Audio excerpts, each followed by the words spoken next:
Hello guys, welcome to Environment of Math. My name is Randeep Kushwaha. हामीहरू math पढ्छौं। Math पढ्नु भन्दा पहिला math भनेको के हो? मैथलाई हामी अंग्रेजीमा मैथमेटिक्स पनि भन्छौं। मैथमेटिक्स शब्द ग्रीक भाषाको मैथमाबाट आएको हो, जसको अर्थ साइन्स, नलेज और लर्निङ हुन्छ। यसलाई सर्टमा भन्दा मैथ भनिन्छ। मैथको अर्को परिभाषा, मैथ भनेको एउटा विज्ञान नै हो, जसमा प्रकृतिमा भएका सबै तत्वहरूको आकार, संरचना, लजिक, गुण आदिहरूको बारेमा अध्ययन गराउने गर्दछ। यसलाई एउटा विज्ञानको बेग्लै किसिमका भाषा पनि भन्न सकिन्छ, जसले प्राकृतिक तत्वसँग कम्युनिकेट गर्दछ, सँगसँगै सत्य तथ्य परिमाण पनि दिन्छ, जसलाई मैथ भनिन्छ। अब यसपछि हामी पढ्छौं नम्बर। नम्बर भनेको के हो अनि नम्बरका किसिम। नम्बर भनेको के हो? नम्बर भनेको अंकगणितीय मानहरूलाई शब्दमा शब्द संकेत चित्रको प्रयोग गरी व्यक्त गरिने शब्दलाई नम्बर भनिन्छ। यसलाई गन्ती र हिसाब गर्नमा प्रयोग गरिन्छ। सफ नम्बर संख्याका प्रकारहरू। Natural number. नेचुरल नम्बरलाई नेपालीमा हामी के भन्छौं? प्राकृतिक संख्या। अनि होल नम्बर, यसलाई पूर्ण संख्या। इभेन नम्बर जोड संख्या। प्राइम नम्बर रूट संख्या। ओड नम्बर बिजोड संख्या। कंपोजिट नम्बर संयुक्त संख्या। रेशनल नम्बर अनुपातिक संख्या। इरेशनल नम्बर अनानुपातिक संख्या। रियल नम्बर वास्तविक संख्या। परफेक्ट स्क्वायर नम्बर पूर्ण वर्ग संख्या र इन्टिजर नम्बरलाई पूर्णांक संख्या। नेचुरल नम्बर भनेको एक देखि सुरु भएको संख्यालाई प्राकृतिक संख्या भनिन्छ, जस्तै 1 2 3 4 5 6 7 8 9। यो इन्फाइनाइट हुन्छ, जतिसम्म लेख्न सकिन्छ। त्यसपछि अब आउँ हामी होल नम्बर। होल नम्बर भनेको पूर्ण संख्या, शून्य समेत भएको प्राकृतिक संख्यालाई होल नम्बर भनिन्छ। जस्तै यो 0 मात्र 0 देखि सुरु भएको हुन्छ अनि इन्फाइनाइट सम्म हुन्छ, त्यो प्राकृतिक संख्या नै हो यसको। अनि यो 0 देखि सुरु भएको हुन्छ। अब त्यसपछि आउँ इभेन नम्बर। इभेन नम्बर भनेको दुईले निशेष भाग जाने संख्यालाई जोड संख्या भनिन्छ।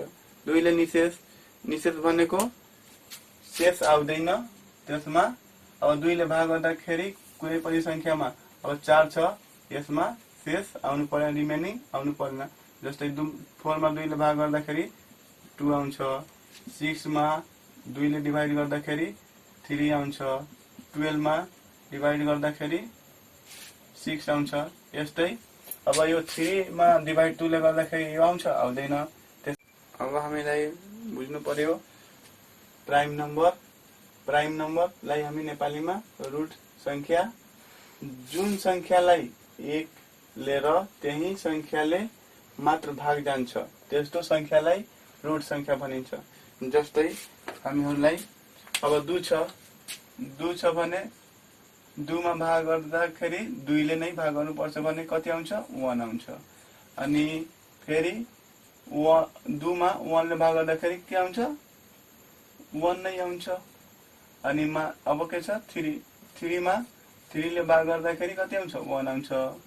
फेरि 1 ले भाग गर्दाखेरि 3 आउँछ। अब यस्तै यसमा त्यही संख्याले भाग जान्छ, नत्र 1 ले भाग जान्छ। अब अर्को संख्याले भाग जाँदैन, त्यस्तो संख्यालाई हामी के भन्छौं? रुट संख्या भन्छौं।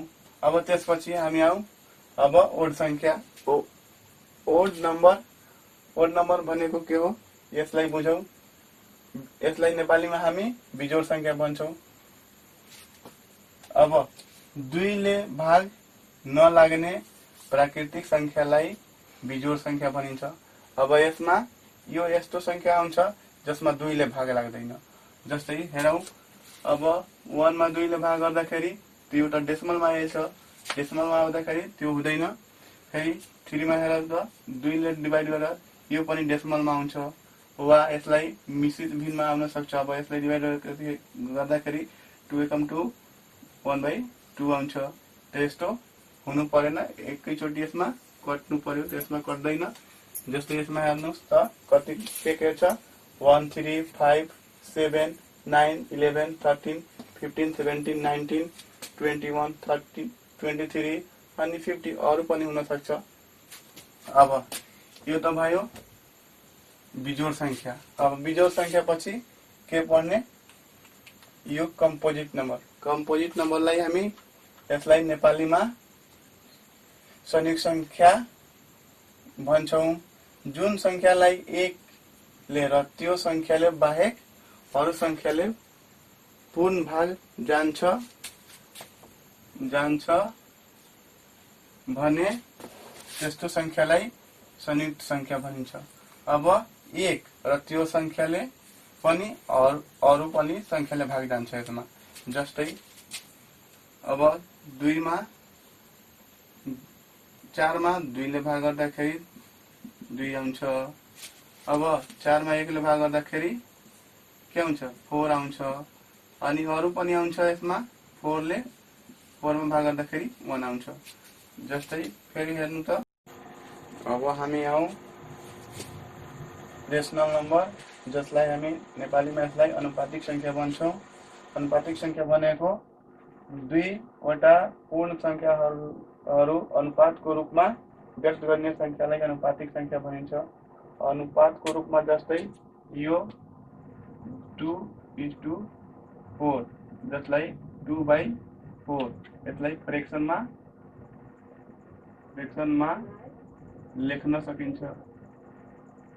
जस्तै यसमा एउटा अरू सिचुएसन हुन्छ कि b जस्तै a/b भयो भने यसमा b = 0 हुनु परेन। यसको मतलब यो बाहेक अरू राख्न सकिन्छ, तर यो 0 राख्नु परेन। 0 भयो भने मान लिनुस् कुनै संख्या 4 5/0 भयो भने यो के भइहाल्छ, इन्फाइनाइट भइहाल्छ। त्यसैले यो भएन, त्यसैले यो 0 बाहेक अर्को संख्या राख्न सकिन्छ। जस्तै यो भयो 3/5 6/8 6/4 5/7 यस्तो आउन सक्छ। यसमा भिन्नको रूपमा, सिम्पल बुझौं कि भिन्नको रूपमा लेख्नु छ। यस्तो संख्यालाई हामी के भन्छौं, अनुपातिक संख्या। अनुपातिक संख्या जस्तै हेर्नु त 4/8 6/9 13/4 9/6 8/7। अब हामी आउँ इरेशनल नम्बर, अनुपातिक संख्या।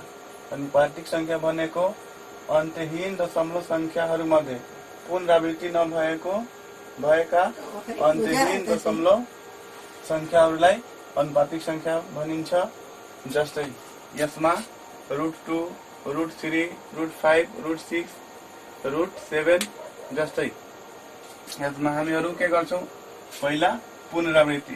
पुनरावृत्तिको अर्थ त्यही हुन्छ कि कुनै पनि संख्यामा भाग गर्दाखेरि, अब मान लिनुस् 10 मा भाग गर्दाखेरि हामीलाई कति आउँछ, 1.666 आउँदै जान्छ। यही दोहोरिँदै जान्छ, एउटै संख्या दोहोरिँदै जान्छ, त्यो पुनरावृत्ति हो। अब मान लिनुस् अब 10 मा 3 ले डिभाइड गर्दाखेरि कति आउँछ, 1.333 यो आउँदै जान्छ। यस्तो हामी संख्यालाई के भन्छौं, पुनरावृत्ति कि दोहोरिँदै जान्छ। ठीक छ। अब त्यसपछि अन्तहीन। अन्तहीनको मतलब अन्त नहुने संख्याहरू। अब हामी यसमा जस्तै यो √3 लाई हामी गर्छौं भने यो कति आउँछ, 1.41। यो चेन्ज भइरहन्छ, 4 1 2 3 यस्तै आउँदै जान्छ। जस्तै आफै यो चेन्ज भइरहन्छ, तर यो पुनरावृत्ति हुँदैन। त्यस्तो संख्यालाई हामी के भन्छौँ? हामी इरेशनल नम्बर, अनुपातिक संख्या भन्छौँ। अब त्यसपछि हामी अब रियल नम्बरमा आउँ। रियल नम्बर के हो? रियल नम्बरलाई हामी नेपालीमा वास्तविक संख्या भन्छौँ। जस्तै अब यो रियल नम्बर भनेको अनुपातिक संख्याहरूको समूह र अनानुपातिक संख्याहरूको समूहको संयोजनको समूहलाई वास्तविक संख्या भनिन्छ। जस्तै यसमा हामी पढ्यौं एउटा अनुपातिक संख्या अनानुपातिक यसको संयोजन कि यसमा जोड घटाउ भएर आउँछ, त्यस्तो संख्यालाई हामी भन्छौं वास्तविक संख्या। जस्तै हेर्नु त यो पहिला हामीहरुको के थियो? यो अनुपातिक संख्या। यो अनुपातिक संख्या अनुपातमा व्यक्त गर्ने यो के हो? इरेशनल। यो अनानुपातिक संख्या मिलेर के बनेको छ? 4/5 प्लस √3। यस्तो हामी संख्यालाई के भन्छौं? वास्तविक संख्या। जस्तै फेरि हेर्नुस् त यो 3/√2 7√9 वा 2 जे हुन सक्छ प्लस 4/2 यस्तै अब बन्दै जान्छ। त्यस्तो संख्यालाई हामी के भन्छौं? अनुपातिक। यसको मतलब हामीहरुको संयोजन भएको हुन्छ।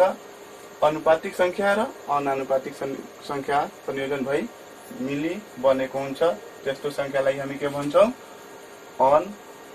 वास्तविक संख्या। अब हामी पर्फेक्ट स्क्वायर नम्बर, जसलाई हामी के भन्छौं नेपालीमा? पूर्ण वर्ग संख्या।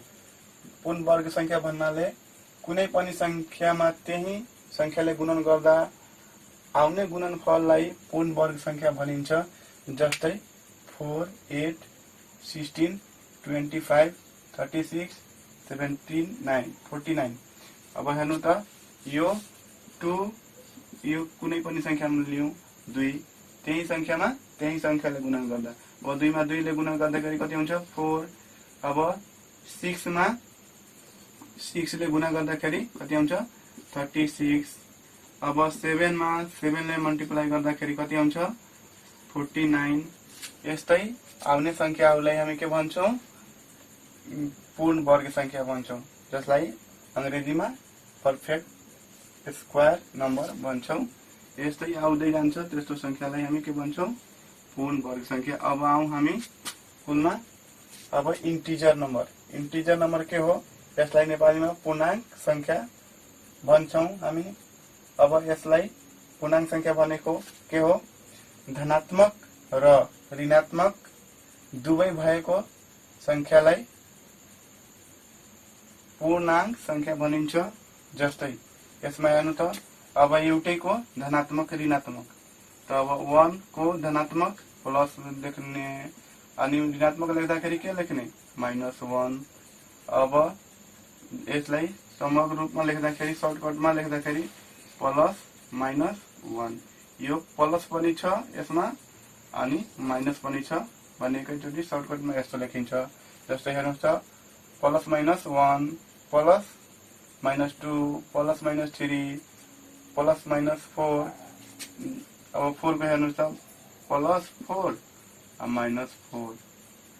त्यसलाई समग्र रूपमा लेख्दा सर्टकटमा प्लस -4 यस्तै आउँछ। जुन संख्या धनात्मक र ऋणात्मक दुवै हुन्छ त्यस्तो संख्यालाई हामी के भन्छौं? पूर्णांक संख्या भन्छौं।